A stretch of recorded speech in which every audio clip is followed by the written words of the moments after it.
Aloha. It's wonderful to see you all here again at such a critical time. Our democracy is under attack. The perpetrators of this attack are those who, in the name of saving our democracy, are destroying it. I don't use these words lightly. Every one of us who loves this country and who cherishes peace and freedom should be very alarmed by those who, driven by their insatiable hunger for power, are actively undermining all that we stand for. And almost every single day, if you're paying attention to the news and the headlines, there is some new assault and some new attack. Now, it's the Democrat elite and the swamp creatures in Washington who are doing all that they possibly can to keep us, the American people, from a very simple thing, having the freedom to choose who we want to be our next president.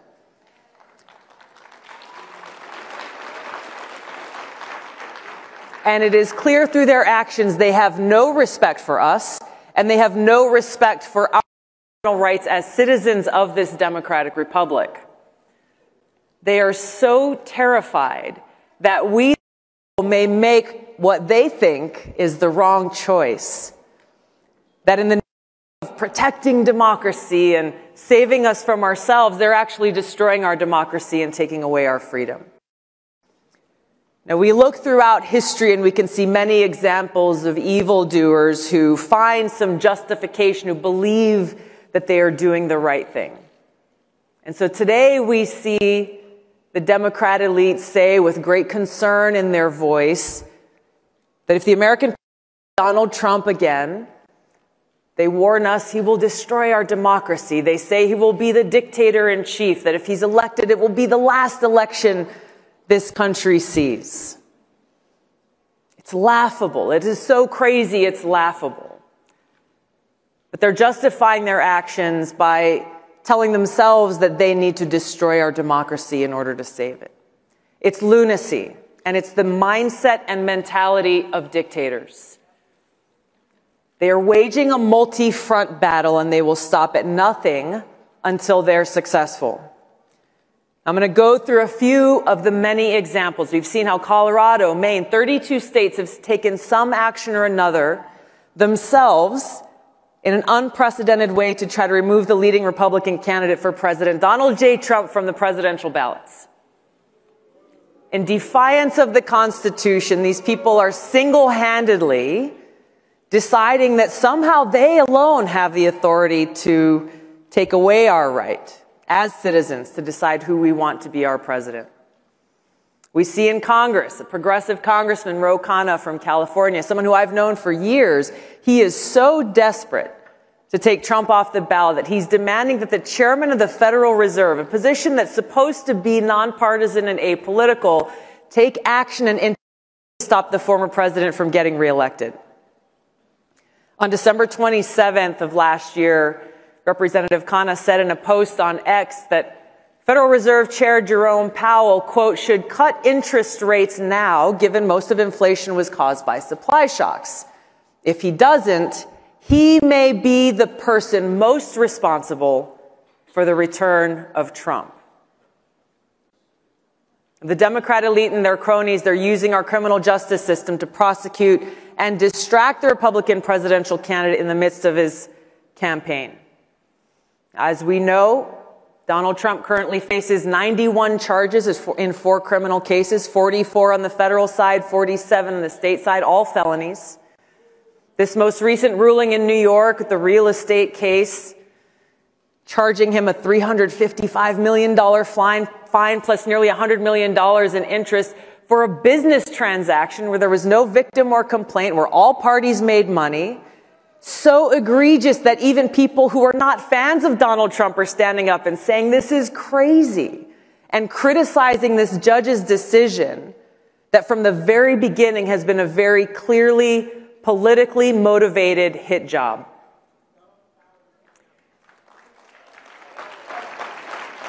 This is the truth. They're hoping and doing all that they can convict Donald Trump of some crime, any crime, to try to undermine his support and therefore prevent what they fear most, a second Trump presidency. And there's a reason why they're so afraid of him, because he poses a threat to this establishment where they draw their power from. But when we take a step back and look beyond the personalities, look beyond Donald Trump and Joe Biden, what we're facing is a threat of far greater magnitude. A very dangerous precedent is being set. Our democratic republic is being destroyed by the permanent Washington elite, and there are people in both political parties who truly believe they and not the American people have the right to decide who should be our president. They easily and dangerously dismiss our Constitution, of law, the voices of the American people, anointing themselves as the ones who have the power and justification to make this most important decision. Now, I've only mentioned a few of the many examples. I could write a whole book detailing all that's been done, all that the Democrat elite and Washington establishment have done and are doing to try to destroy Donald Trump and steal our election. As you know very well, President Trump has endured years of attacks. What we're seeing now is a continuation of something that began in 2016, ever since he came down that golden escalator. Now, I've met a lot of strong, tough people in my life. I can't think of a single one who could not only withstand all that going at Donald Trump without crumbling, but someone who would actually choose to keep fighting against the entire Washington establishment.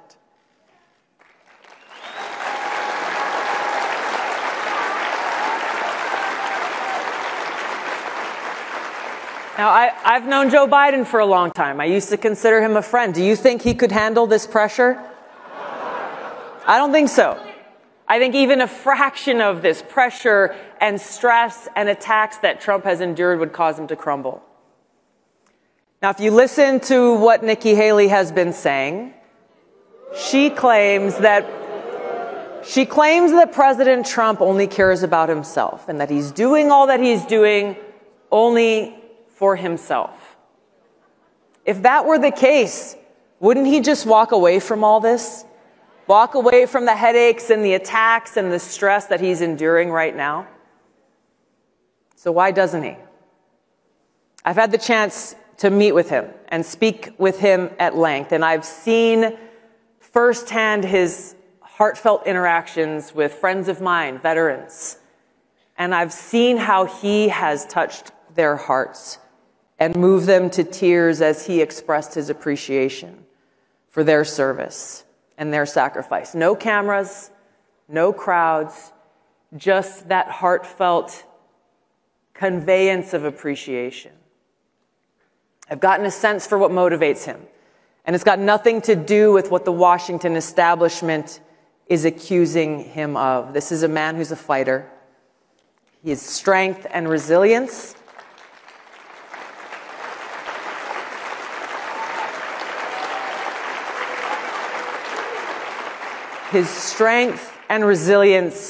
can only come from one place. His ability to endure this hardship can only come from one place, and that's a sincere love and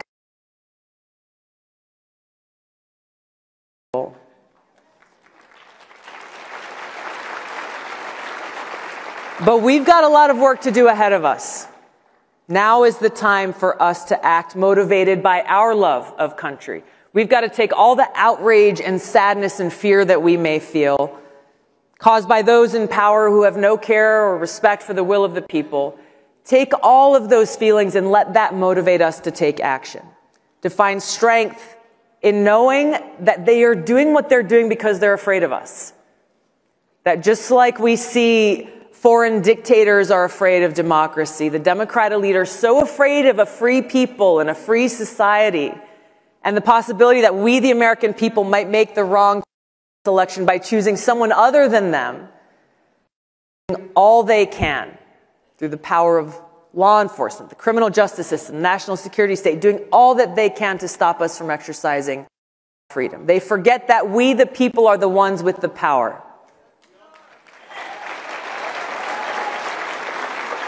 But we to get away with this. Our democracy is under attack, and it's up to us to save it. We have to hold the responsible accountable at the ballot box. We have to send this strong message to leaders in both parties that those who abuse their power and undermine our democracy and our freedom will not be tolerated.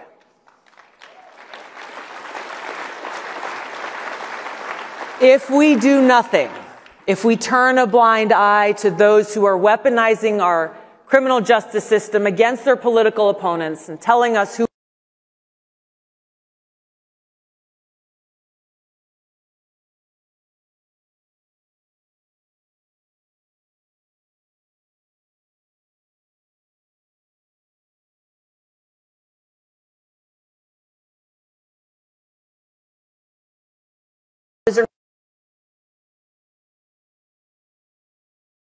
who are more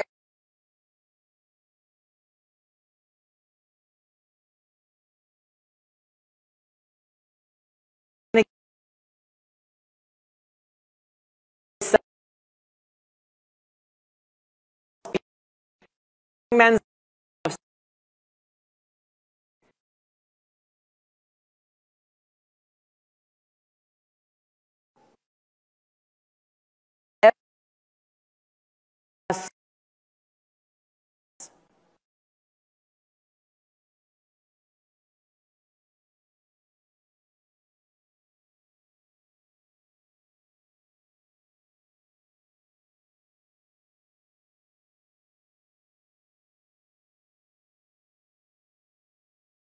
who are more interested in serving themselves and their own interests than they are about serving the needs of the American people. And they're not going to give up without a fight. On January 27th, 1838, President Lincoln delivered a powerful speech to the Young Men's Lyceum of Springfield, Illinois. And he said, quote, "At what point then is the approach of danger to be expected? I answer, if it ever reach us, it must spring up amongst us. It cannot come from abroad. If destruction be our lot, we must ourselves be its author and finisher. As a nation of free men, we must live through all time or die by suicide." The choice before us is clear. Freedom isn't free. We can't lose sight of what we can accomplish when we, the people, stand together on the foundational principles that this country was built on. A free people with the right to life, liberty, and the pursuit of happiness. We must protect free speech of all Americans. We must stand against those who'd rather censor, cancel, and smear rather than engage in honest debate as our founding fathers did. When the free speech of one person is threatened, even when that speech is reprehensible to us, the free speech of all people is threatened. The same goes for freedom of religion. In our America, freedom of religion does not mean freedom from religion. Real religion is love for God. It's not attached to any one religious sect or label or another. Our government must respect our freedom to worship and express our faith, express our love for God as we choose. Or, for those who choose not to, they have that right as well. Our founders intentionally passed the Second Amendment right after the First because they knew how fragile this new free democracy was and how susceptible it would be, and it still is, to those who abuse their power to try to take away our freedom. So we have to defend our right to bear arms, not only to defend ourselves and our loved ones, but to serve as that important check on the abuse of power by an increasingly tyrannical government.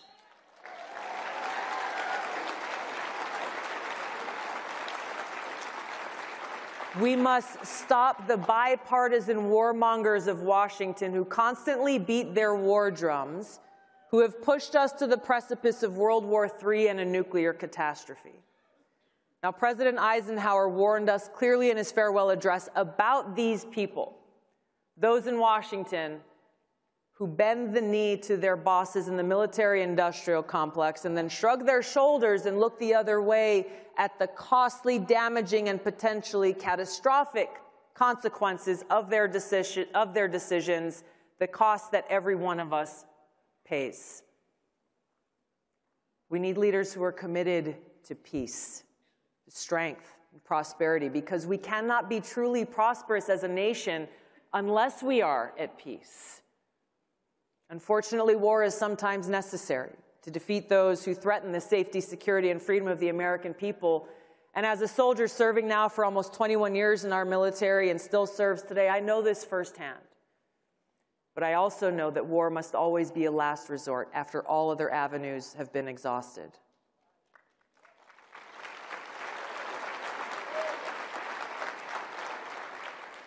We need leaders who are committed to upholding the rule of law, who are committed to keeping our communities safe and securing our borders.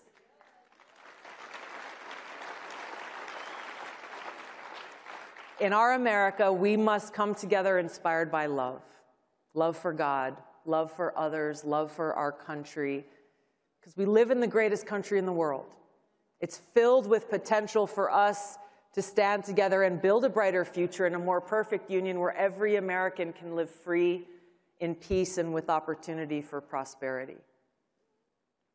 To make this future a reality, we must not only come together in spaces like this with our brothers and sisters who agree with us, we also have to reach out to those who we may not agree with on every issue, but who love this country as we do and who are just as frustrated with those abusing their power as we are. Whether they're Democrat, Republican, Independent, or Libertarian, we must stand together as fellow Americans who cherish peace and freedom, cherishing our commitment to save our country and defend our republic. Those in power in America today are leading this great nation toward the suicide Abraham Lincoln warned of. If we do not act now, we will look back at this very moment with regret, but we won't be able to say that we had no warning. By God's grace, we are free and we will remain free. God bless you all. God bless America. Let's go and save our country. Thank you so much, everybody. Aloha. Thank you. Thank you.